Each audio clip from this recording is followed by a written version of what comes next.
Black Panther tome 3. Alors, petit rappel sur les épisodes précédents. Le premier album m'avait déçu, le deuxième album aussi. La fin du deuxième album m'avait enthousiasmé. Alors, allait-on se diriger sur la fin du deuxième album ou un retour au début du premier album et demi?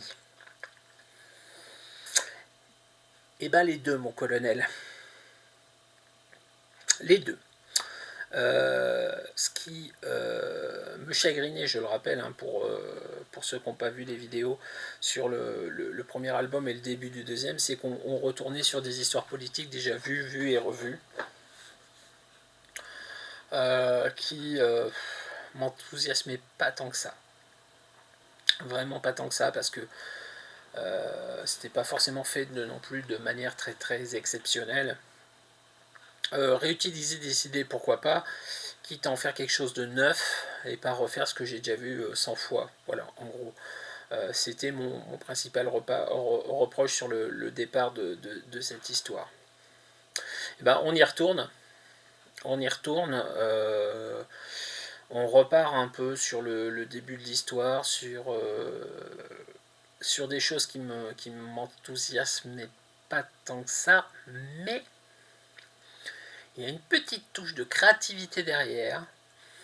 Et puis il y a des éléments qui s'imbriquent les uns dans les autres au fur et à mesure, qui reprennent des choses qui avaient été disséminées un petit peu ça et là dans l'histoire. Et ça fait que ce dernier album, ben moi je l'ai bien aimé. Je ne sais pas pourquoi, parce qu'il n'y a rien d'exceptionnel. C'est des trucs qu'on a déjà vus 100 fois. Ça définit par contre un nouveau status quo pour T'Challa définitif.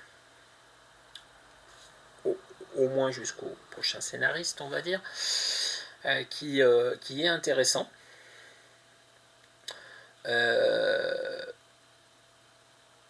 vous conseillerais pas le premier album, je vous conseillerais moyennement le deuxième album, je vous conseillerais pas le troisième album, mais par contre l'ensemble des trois, je vous le conseillerais bien volontiers.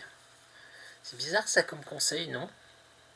Parce que une fois qu'on a passé, comme je vous disais, ouais, les 6-7 premiers épisodes, bah c'est bien quoi. Le problème c'est que ça représente la moitié de l'histoire. Et je sais pas moi, est-ce que j'ai envie d'acheter une histoire pour n'en apprécier que la moitié à la deuxième partie, et donc me fader toute la première partie où les choses sont mises en place de façon pas géniale en plus. Écoutez, si vous avez envie, vous ferez votre histoire. Je suis très content après coup de l'avoir lu.